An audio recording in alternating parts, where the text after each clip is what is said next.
Salve, gente bacana! Estamos aqui de novo, ao ar livre, para fazer mais reflexões de uma maneira mais tranquila, serena, mais aberta aos ruídos, os ruídos que nos acompanham. E hoje nós vamos falar um pouco sobre quem somos. É daqui a pouco.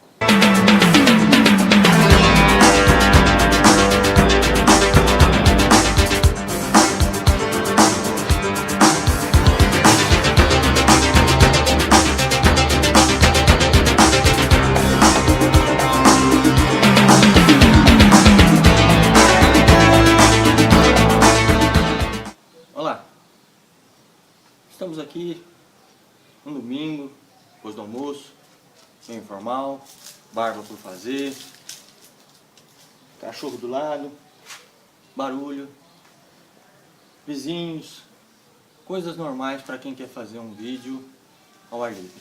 Uma proposta diferente, como a gente tem tentado fazer algumas vezes. E hoje a gente tem aí a possibilidade de bater um papo mais leve, mais tranquilo, mas ainda assim oportunizando que tenhamos um pouco de reflexão. E nesse sentido, um dos primeiros pontos que a gente gostaria de colocar é exatamente o motivo pelo qual nós falamos no plural. Não é falado eu faço isso, né? No caso do nosso trabalho. Às vezes as pessoas podem acreditar que existe aí outras pessoas ao nosso redor, mas não é sempre assim que ocorre. Algumas das vezes nós estamos trabalhando humanamente sozinhos. A exemplo de hoje, com esse material que a gente está produzindo aqui amadoramente, de uma maneira bem artesanal. Mas por que insistimos em falar no plural? Porque se nós propalamos as percepções sensoriais de que nós estamos numa expressão do nosso verdadeiro e real ser interno, e que nesse sentido então a gente está sempre assessorado não apenas pelos amparos metafísicos, hiperfísicos, multidimensionais, mas também pelo nosso verdadeiro e real ser interno. Importa que tenhamos a estreita concepção ou consciência dessa ligação, desse contato. Muitas pessoas nos indagam a respeito de que não tem essa sensibilidade. Mas há quanto tempo que você aí, que não tem essa sensibilidade, abandonou, deixou de lado essa mesma sensibilidade? Enquanto crianças, no nosso talvez primeiro septenário, a gente talvez tivéssemos um contato mais próximo com essas manifestações multidimensionais, com o nosso íntimo, com o nosso anjo da guarda, com os nossos guardiões, amparadores, sejam eles os nomes que nós gostamos de atribuir. Tenham eles gênero de sexo ou não. Então, nesse sentido, muitas vezes vocês vão nos pegar falando no plural, porque o nosso ser está, ele é conosco o tempo todo. Queira você ou não, acredite você ou não, pois ele sabe, ele é e ele acredita em você. Pois bem, nesse sentido, nessa desconstrução do caráter ou da nossa própria personalidade ou do nosso eu individual, que todo mundo busca de uma maneira ou de outra, de uma forma ou de outra, é que nós vamos seguir então com a proposta de hoje. Tem aqui um dos meus parceiros físicos e não humanos, e que muita gente tira sarro, muita gente acha engraçado, mas é o meu bloquinho, o meu caderninho de consciência, de anotações. É com ele que eu procuro fazer as notas quando estou ao alcance dele, das minhas ideias, dos meus pensamentos. E aí então perceber que essas ideias e esses pensamentos não são só meus.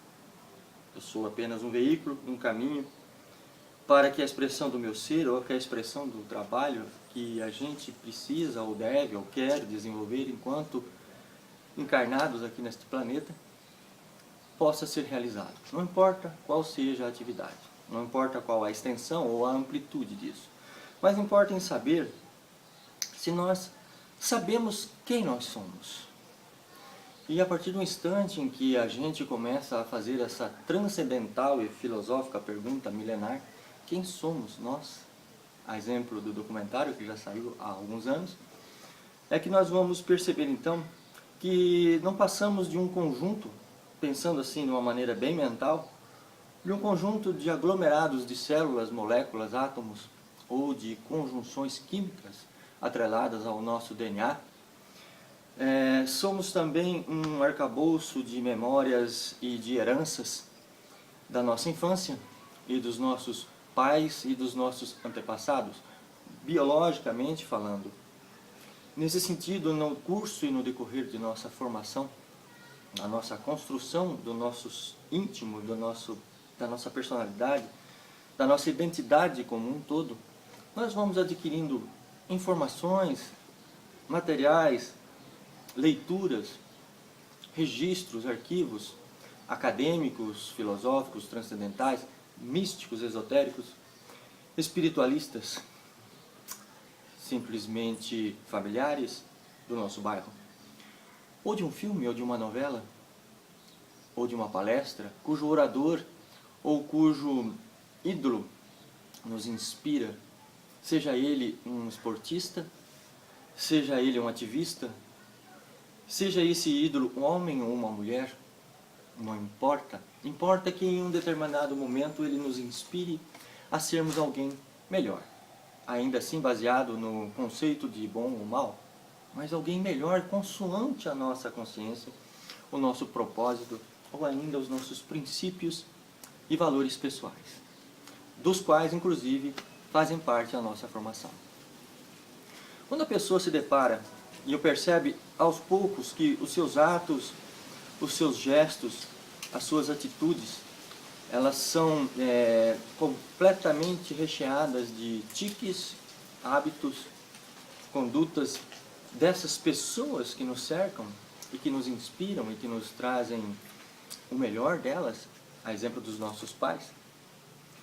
Nós vamos verificar que os nossos trejeitos, ou o jeito de mexer com a mão, ou o timbre da nossa voz, não é 100% eu, minha pessoa, minha identidade, mas sim um agregado que se junta e que se soma dentro da nossa psique, dentro da nossa psicologia. Quando a pessoa se depara diante disso e ela verifica que ela então está tendo um gesto igual ao da sua mãe, igual ao do seu ídolo, do seu orador de escola, não importa quem, ela então vai se pegar e descobrir que quem é ela então? Eu preciso saber quem sou eu na ordem do dia. Aos poucos ela começa a desconstruir então esses trejeitos, mesmo que benéficos ou benignos, ela precisa começar a desconstruir essa identidade que não é legítima, que não é dela, mas que pode ser considerada implantes. Não necessariamente um chip ou um implante de unha ou de cabelo, mas implantes de condutas, de pensamentos, de egrégoras. Nesse caminho e nesse sentido é que chega um ponto crucial em que a pessoa precisa ter muita coragem.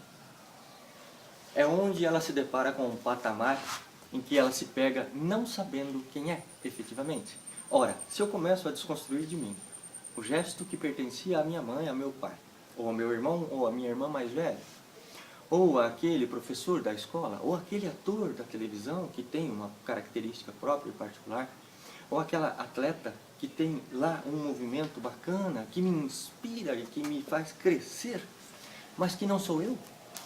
É onde nós precisamos então começar a vasculhar e a encontrar se eu sou realmente rude, agressivo, se eu sou hilariante, se o meu jeito de falar, o meu jeito de colocar a mão, a minha impostação de voz, o meu olhar, o meu trejeito de rosto, o jeito com que eu sento, com que eu me alimento, o tom, o timbre da minha voz.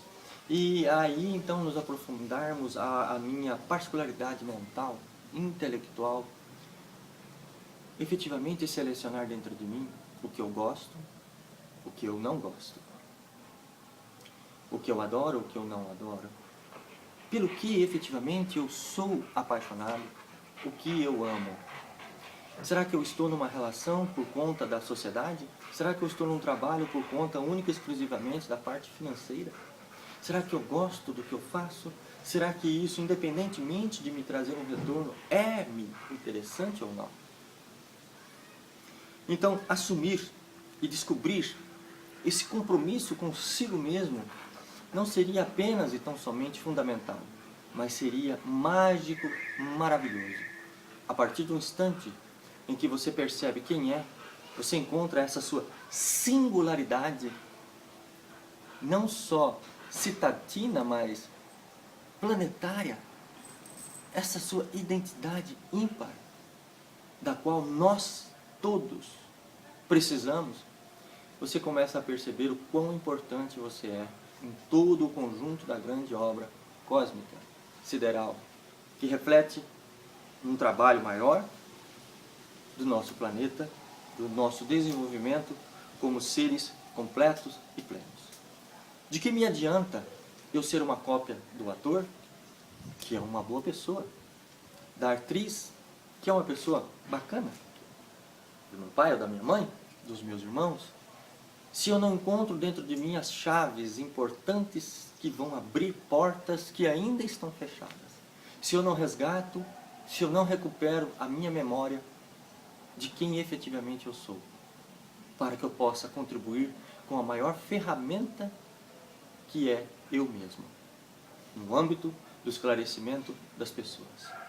Ter duas chaves de fenda não me resolve nada, uma é suficiente. Eu posso então fazer uso da outra chave de fenda como uma outra ferramenta, talvez como um formão, talvez como um cabo de martelo, mas não é adequado.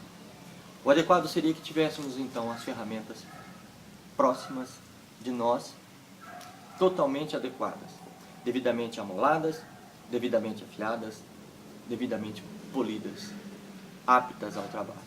Em tempos antigos seriam as armas, em tempos modernos a nossa inteligência, a nossa capacidade de nos descobrir.